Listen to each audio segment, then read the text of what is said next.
I never thought I'd be the guy to catch his wife cheating. I mean, you hear about it all the time, but you never think it's gonna happen to you. Sarah and I had been together for over 5 years. Things weren't perfect, but they were good enough.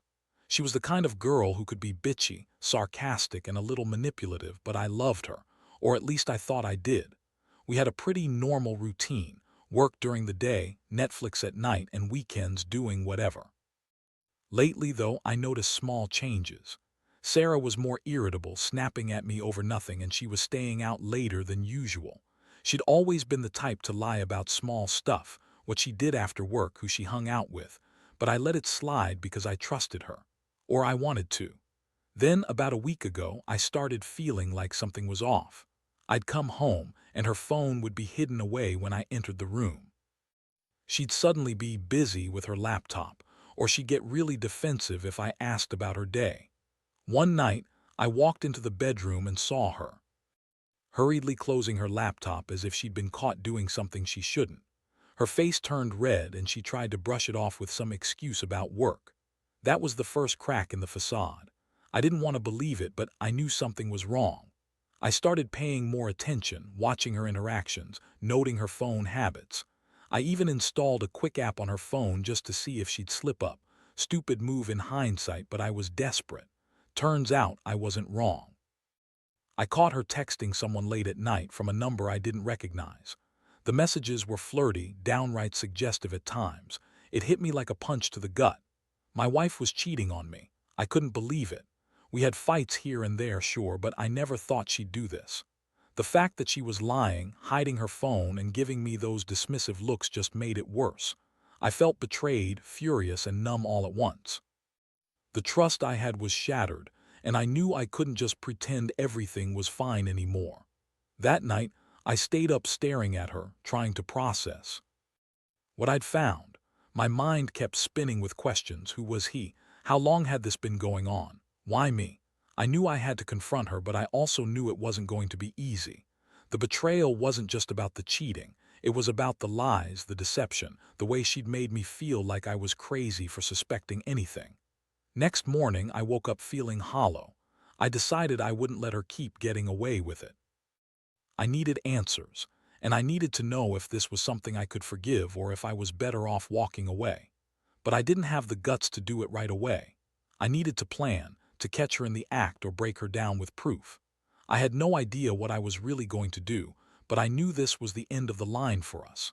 And so, I started gathering evidence, feeling the weight of every secret I uncovered, knowing that sooner or later I'd have to face her and confront her with everything. The betrayal had changed everything, and I was just trying to figure out how to handle the fallout. I spent the next couple of days walking on eggshells, trying to piece everything together without making her suspicious. It wasn't easy. Every time she left her phone unattended, I'd sneak a quick glance, trying not to seem obvious. I wasn't proud of it, but I needed to see how deep this thing went. The messages I found confirmed everything I suspected. She'd been seeing someone behind my back for months. One night, I finally decided I'd had enough. I couldn't keep pretending I didn't know. I waited until she was in the shower, then I grabbed her phone. I knew I shouldn't invade her privacy, but I was past the point of caring. I scrolled through her texts. There were dozens of them, dozens of flirtatious exchanges, some downright explicit. The guy, call him Jake, was clearly someone she'd been sleeping with. The messages were full of plans to meet up, secret signals, and even some talk about how she couldn't wait to see him again. I stared at the screen, feeling my stomach churn. My wife, the woman I loved, had been lying to me every second of every day. It was like a punch to the face. Every time I read her words, she told him how she hated her marriage, how I was just decent enough, and how she was finally free to do what she wanted. She called him my escape, and I could see the way she'd written about their meetings, intimate, full of promises. I don't know how long I sat there, trembling. My hands were shaking as I held the phone. I realized then that I had to confront her. I couldn't let her keep lying, keep pretending everything was okay. I needed to face her right then. I waited until she was out of the shower, then called her into the bedroom. Her face was annoyed, like she sensed something was wrong but didn't want to admit it. "Sarah," I said, my voice hoarse, "we need to talk." She rolled her eyes, crossing her arms. "What now? I'm busy." I saw your messages, I cut her off. All of them, the ones with Jake, I know what you've been doing. Her face froze for a second, then she sneered. Oh, so now you're spying on me. That's real mature, man. You're a little paranoid, aren't you? No, I said, voice shaking. I'm not paranoid, I'm hurt, devastated. How could you do this to me, to us? She scoffed. Please, you're overreacting. It's just sex. It doesn't mean anything. I was bored, that's all.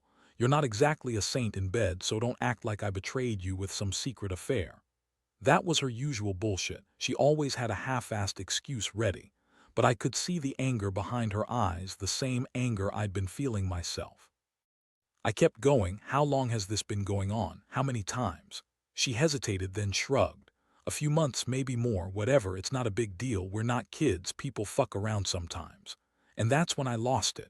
I felt a mixture of rage and heartbreak I never knew I was capable of. How could she be so callous, so cold? I told her she was a liar, a cheating bitch, and that I was done.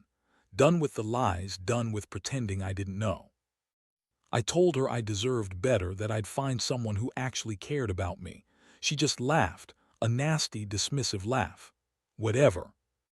Jeff, if you want to throw everything away over some stupid sex, go ahead. I don't care. Honestly, I've wanted out of this marriage for a while now.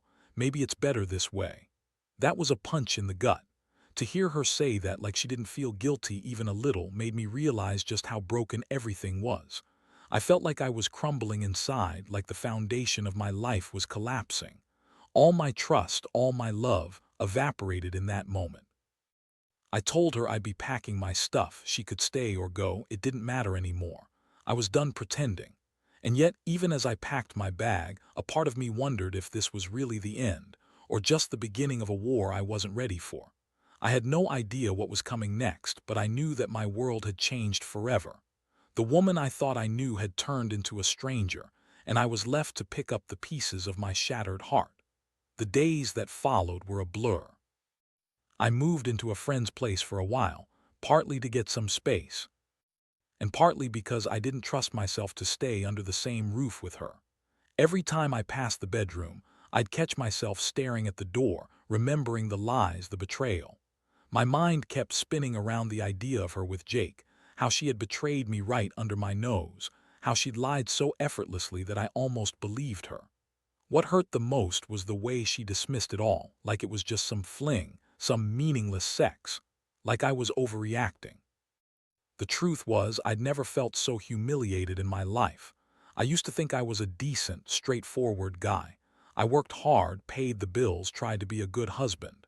But apparently I was just as naive as anyone else. I never saw it coming, never thought she'd do this to me. I started digging a little deeper into her behavior. I knew I had to understand what led her here, even if it was just to ease some of the pain. That's when I learned about her obsession with sleep and the strange, scientific projects she'd been involved in. She'd been working with some sleep architecture engineer, an expert who specialized in optimizing rest, analyzing dreams, and even manipulating sleep cycles to improve overall health. Yeah, sounds crazy, but it's real. The thing was, she'd gotten deep into it. She told me she was just doing it for her health, but I found out she'd been secretly sharing her sleep data with him, even during her supposed rest periods. Apparently, these sessions involved sleep stage analysis, dream sharing, and even some experimental narrative construction. I found messages where she discussed how she and this engineer, Mark, had been sharing dreams, building stories together in their sleep cycles, especially during slow-wave sleep. She called it dream collaboration, but I knew better. I was starting to see that her infidelity wasn't just physical, it was mental, emotional, intertwined with this bizarre sleep technology. One night I stumbled upon her sleep app logs. They recorded her brain waves, her sleep stages, even her dream patterns. It was eerie to see how close she'd gotten to this engineer through these shared dreams. I could see where it crossed the line from scientific curiosity into something darker, more invasive. She'd been sharing her subconscious with a stranger, her mind, her secrets, all in this experimental dream. Narrative. I remember feeling sick reading the logs. It was like I was peering into her mind when she thought she was alone. The worst part was the realization that she'd been constructing these stories with him, building an alternate reality, maybe even replacing parts of her real life with these virtual narratives. It was like she'd been cheating on me not just physically, but in her very subconscious. It was sickening. As I sat there looking at her sleep data, I kept thinking about how vulnerable we all are in our sleep. That's when it hit me. This wasn't just about some affair. It was about how far she'd gone into her own mind, into this strange, experimental world she'd created with Mark. I started to see her as someone lost in her own subconscious, and I felt a strange mix of anger and pity. She'd gone so deep into this fantasy, she'd forgotten the world outside. But what really tore me apart was how she'd lied about everything. All those nights she said she was just resting. She was actually sharing these private, intimate dreams with a stranger. I felt like I'd been betrayed on every level: heart, mind, trust. How do you compete with someone's subconscious? How do you even begin to fight for someone who's wandered so far into her own head? Now I was trying to figure out whether I should confront her with this new revelation. Part of me wanted to expose everything, the secrets, the dreams, the lie. But another part was just broken, exhausted by the whole ordeal. How do you even rebuild after something like this? I wasn't sure I wanted to, but I knew I had to decide soon. The truth was out there, buried deep in her sleep logs, and I wasn't sure if I could ever see her the same way again. I kept replaying everything in my mind: the betrayal, the lies, the strange shared dreams, and the fact that she'd been living a double life. One in reality, one in this bizarre, constructed dreamscape. I was angry, yes, but I was also afraid of what I might find if I dug even deeper into her subconscious or her mind. I thought about all the nights I'd brushed off her secrecy, all the times I told myself I was overreacting. Now it was all inescapable. I had to face the truth, no matter how ugly it was. The confrontation with Sarah was inevitable at this point, but I didn't want it to come prematurely. I needed to be prepared, to gather everything I possibly could before I unloaded the truth on her. Every new piece of evidence, every detail I uncovered, just made me more certain that I couldn't trust her anymore. Not as the woman I once knew, not as my wife. One evening, I decided to install a more advanced program on her laptop, one that could log her activity without her suspicion. I felt like I was entering some kind of spy movie, but honestly, I didn't see any other way.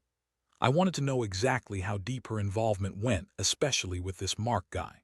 I found more messages, some deleted, some still lingering, that detailed their plans to meet up, to experiment further, and even talk about her dreams. She'd been telling him about her nights, about the dream narratives she was building with him, as if she was proud of it, like it was some kind of secret badge of honor. When I finally sat her down, I could barely look at her. I had all this evidence, all these screenshots, all these logs. I knew I'd be the one to break her. It was a slow, painful process. I waited until she was half asleep one night, pretending to be tired from working late. I set my phone up to record everything, then I looked her in the eyes and said, "Sarah, I know everything. The sleep experiments, the messages, your affair with Mark. I know you've been lying to me for months. How long has this been going on?" Her eyes widened, then narrowed. She looked genuinely surprised, like she had no idea I'd found out. "What are you talking about?" she spat. "You're overreacting, you're paranoid, this is all in your head." "Don't lie," I said, voice trembling. "I have proof, all of it. You've been sharing dreams with him, building these stories in your sleep, and I've seen the logs. You've been lying to me from the start, and I'm done playing your games." She scoffed, trying to act like she wasn't caught. "You're crazy. I don't know what you're talking about. You're just jealous, or maybe you're the one cheating, maybe you're projecting." That one hurt more than I thought it would. I felt my stomach twist, but I kept going. "No, I'm not cheating, but you're the one who's been lying to me, hiding your little secret life. Did you think I wouldn't find out? Did you think I'd never figure out what you're doing with Mark?" Her face twisted into a hateful sneer. "Fine. If you want to know the truth, I've been bored with you for a long time. Mark, he's exciting. He understands me. We connect in ways you never could. And honestly, I don't care if you're hurt. I want out of this marriage anyway." That's when I realized she was beyond reason. Her bitchy tone, that sneer, she had already made up her mind. She didn't care about us. She was done. I felt my anger boil over, but I kept my composure. "You're a liar, a manipulator. I hope you get everything you want because I'm done. We're done." She didn't even try to argue anymore, just shrugged and got up, heading to the door. "See ya, Jeff. Maybe I'll find someone who can actually satisfy me." Better luck with your lonely nights. The last thing I saw that night was her walking out the door, her heels clicking on the hardwood floor, leaving me with a sinking feeling I'd never forget. I didn't sleep that night.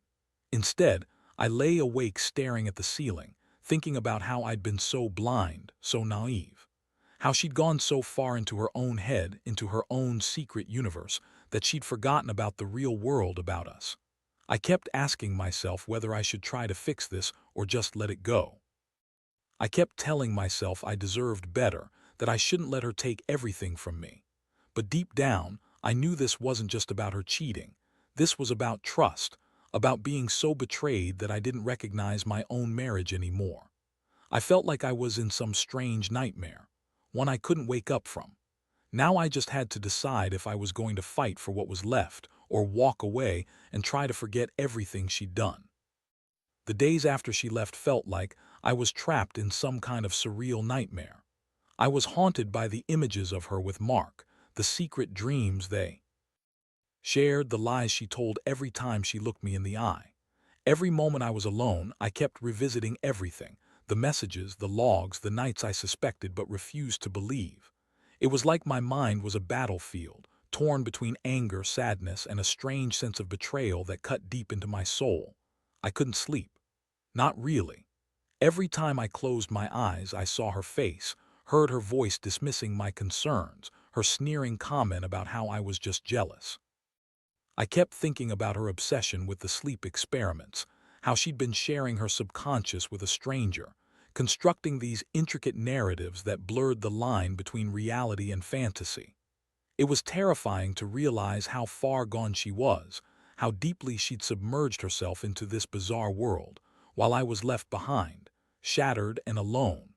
I decided I needed to understand more.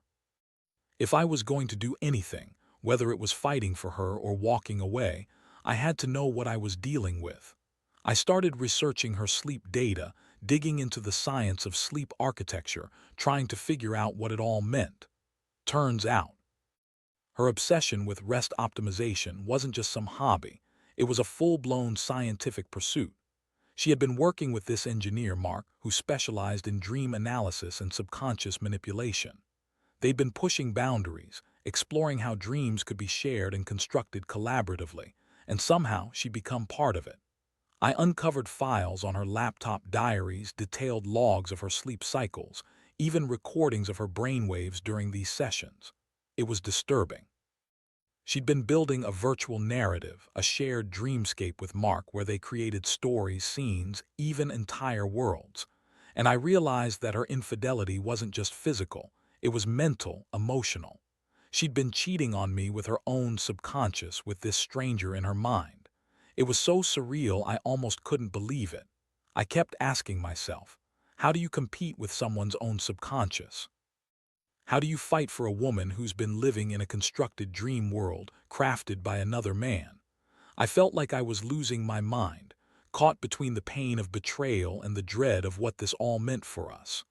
I also learned that Mark, the sleep architecture engineer, wasn't just some scientist dabbling in experiments. He was genuinely interested in how dreams could be manipulated, how stories could be built in the mind during sleep, and how they could influence waking thoughts and feelings. Sarah had been a willing participant, eager to indulge in these nightly adventures. She told him about her frustrations in our marriage, her boredom, her desire for excitement, and he'd responded by helping her craft these elaborate dream stories, blurring her reality even further. The more I dug, the more hopeless I felt. I'd spent so long trying to understand her actions, hoping she'd come back to me, but instead I found this, her mind lost in a web of dreams and lies. She'd been building an entire mental escape route, a different version of herself, away from me and everything we'd shared. And I was just left here, broken and trying to make sense of it all. That night I sat alone, staring at her sleep logs on my laptop. I saw the patterns. There were nights when her brain waves showed intense activity, as if she was actively constructing these stories, sharing her subconscious with Mark. It was like witnessing her playing in a secret world, one I was never allowed into. I wondered if she even realized how deep she'd gone, how much she'd given up of herself to this stranger. It hit me then. She'd been cheating on me in her mind, in her dreams, and probably didn't even know it. The betrayal was more profound than I'd ever imagined. It wasn't just about the sex or even the lies. It was about her losing herself, creating an alternate reality where she felt alive, desired, special. And I wasn't part of it anymore. I'd become an outsider, a ghost in her life, unable to reach her. I didn't know what to do next. Part of me wanted to fight, to pull her back, to remind her of who she was before this all started.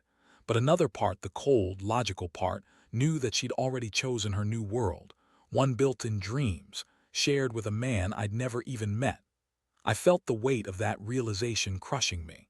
Maybe some betrayals are too deep to fix, some wounds too wide to heal.